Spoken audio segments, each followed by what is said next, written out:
Radio city originals. मंदिरों से हम सभी की आस्था जुड़ी होती है और इन्हीं मंदिरों से जुड़ा हुआ होता है एक इतिहास, एक कथा। इन मंदिरों से जुड़े हुए इतिहास और कथा को हम जानेंगे इस पॉडकास्ट सीरीज पर, जिसका नाम है मंदिर धरोहर भारत की।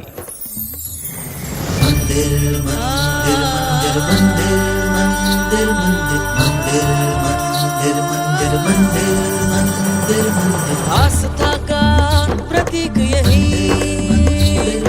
मन को शांति मिले यही, निराशा में आशा मिले यही, जगमाता और पिता मिले यही।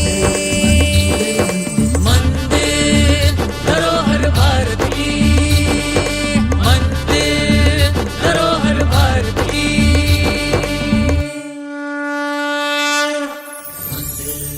आज हम पुष्कर ब्रह्मदेव मंदिर की बात करेंगे, जहां एक तरफ राजस्थान ज्यादातर राजा रानियों और महलों की भूमि होने के रूप में प्रसिद्ध है, वहीं टूरिस्ट के लिए ये एक ऐसा स्थान भी है जहां बहुत सारे धार्मिक स्थल मौजूद हैं।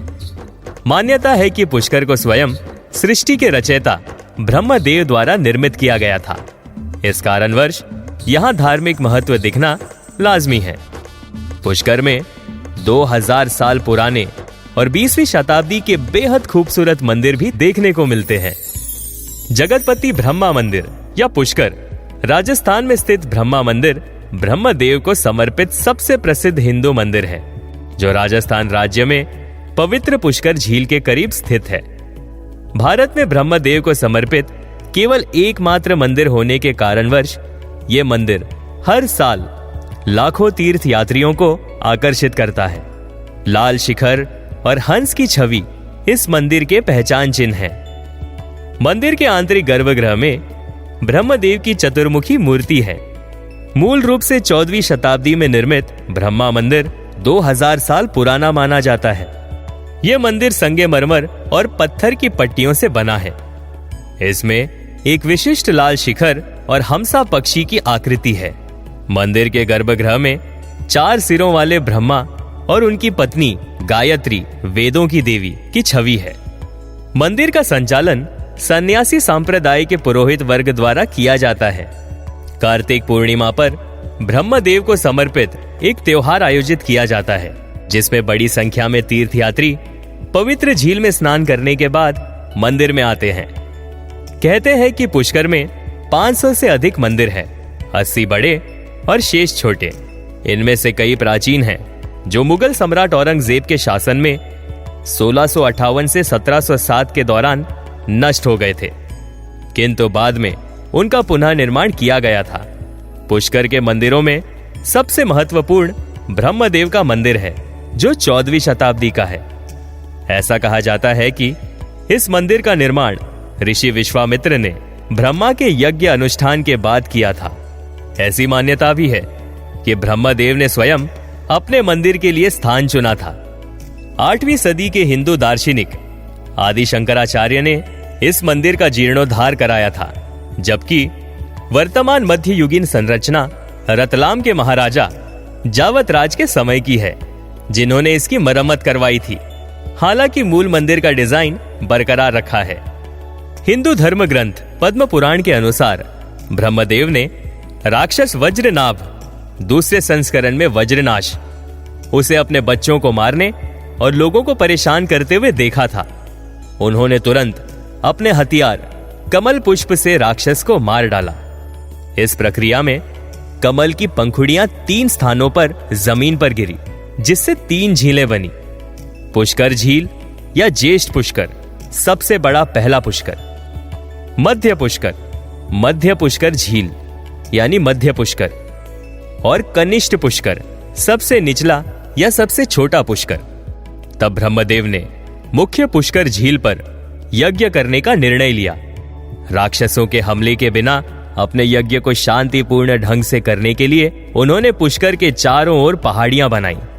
दक्षिण में रत्नागिरी, उत्तर में नीलगिरी, पश्चिम में संचूरा और पूर्व में सूर्यगिरी, और यज्ञ प्रदर्शन की रक्षा के लिए वहां देवताओं को तैनात किया।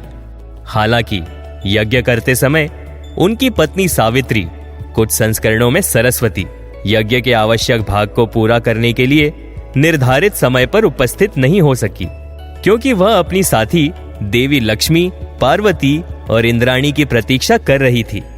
इसलिए ब्रह्मा ने अभीरा लड़की गायत्री से विवाह किया और अपनी नई पत्नी के साथ बैठकर उसके सिर पर अमृत का बर्तन रखते हुए और आहुति देकर यज्ञ पूर्ण किया।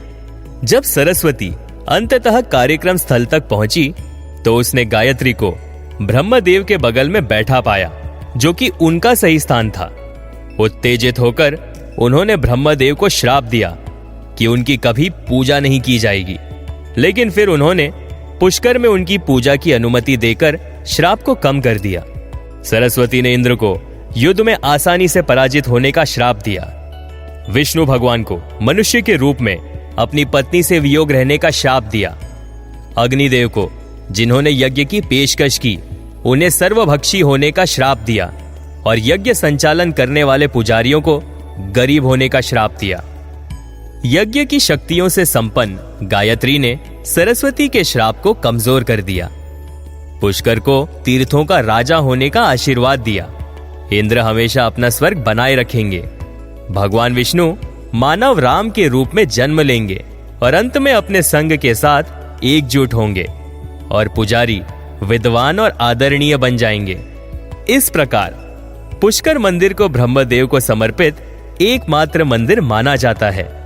इसके बाद माता सरस्वती रत्नागिरी पहाड़ी में चली गई और एक झरने के रूप में उभरकर इसका हिस्सा बन गई, जिससे सरस्वती झरना या धारा के रूप में जाना जाता है और उनके सम्मान में एक मंदिर यहाँ मौजूद है। तो ये थी पुष्कर ब्रह्मदेव से जुड़ी हुई कुछ बातें। आप सुन रहे थे मंदिर धरोहर भारत की, ओनली ऑन रेडियो सिटी।